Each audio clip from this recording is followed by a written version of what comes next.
Friends, Gauri Ganesha ಹಬ್ಬ ಅಂತೂ ತುಂಬಾ ಸಡಗರದಿಂದ ಆಚರಿಸ್ತಿದ್ದಾರೆ ಅಂತಲೇ ಹೇಳ್ಬೋದು.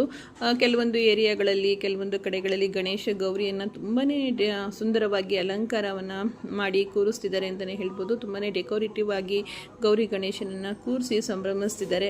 ನಮ್ಮ ಏರಿಯಾದಲ್ಲೂ ಕೂಡ ಗೌರಿ ಗಣೇಶನನ್ನು ಕೂರಿಸಿದ್ರು. ಅದನ್ನು ನಾನು ನಿಮ್ಮ ಜೊತೆ ಶೇರ್ ಮಾಡ್ಕೊಳ್ತಾ ಇದ್ದೀನಿ. ನೋಡಿ, ತುಂಬಾ ಸುಂದರವಾಗಿ ಕೂರಿಸಿದ್ರು ಅಂತಲೇ ಹೇಳ್ಬೋದು. ಗೌರಿ ಗಣೇಶ ಎಷ್ಟು ಚೆನ್ನಾಗಿ ಕಾಣಿಸ್ತಿದ್ದಾರೆ ಅಂದರೆ, ಅದು ಒಂದು ರಾಯರ ಒಂದು ಅವತಾರದಲ್ಲಿ ಗೌರಿ ಗಣೇಶನನ್ನು ನೋಡಿ ತುಂಬಾ ಖುಷಿ ಆಗುತ್ತೆ.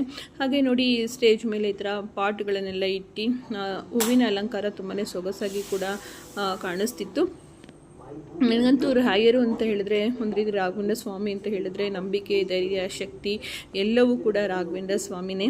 ರಾಘವೇಂದ್ರ ಸ್ವಾಮಿಯ ಅವತಾರದಲ್ಲಿ ಗಣೇಶನನ್ನು ನೋಡಿ ಆ ಕಾಮಧೇನು ಇದೆಲ್ಲ ನೋಡಿ ತುಂಬಾ ಖುಷಿಯಾಯಿತು. ಹಾಗೆ ಗೌರಮ್ಮ ಕೂಡ ನಗ್ನಗ್ತಾ ತುಂಬಾ ಸುಂದರವಾಗಿ ಕಾಣಿಸ್ತಿದ್ದಾಳೆ. ಭಕ್ತಿಯಿಂದ ಪೂಜೆಯನ್ನು ಮಾಡಿ ಎಲ್ಲರೂ ಕೂಡ ಗೌರಿ ಗಣೇಶರ ಕೃಪೆಗೆ ಪಾತ್ರರಾಗಿ ಅಂತ ಕೇಳೋದಕ್ಕೆ ಇಷ್ಟಪಡ್ತೀನಿ. ಈ ಒಂದು ಥೀಮ್ ನಿಮ್ಗೆ ಏನು ಅನ್ನಿಸ್ತು, ಅಥವಾ ರಾಯರ ಒಂದು ಅವತಾರದಲ್ಲಿ ಗಣೇಶ ಹೇಗೆ ಕಾಣಿಸ್ತಿದ್ದಾನೆ, ನಿಮ್ಮ ಅಭಿಪ್ರಾಯ ಕಮೆಂಟ್ ಮೂಲಕ ತಿಳಿಸಿ. ಧನ್ಯವಾದಗಳು. ನಮಸ್ತೆ.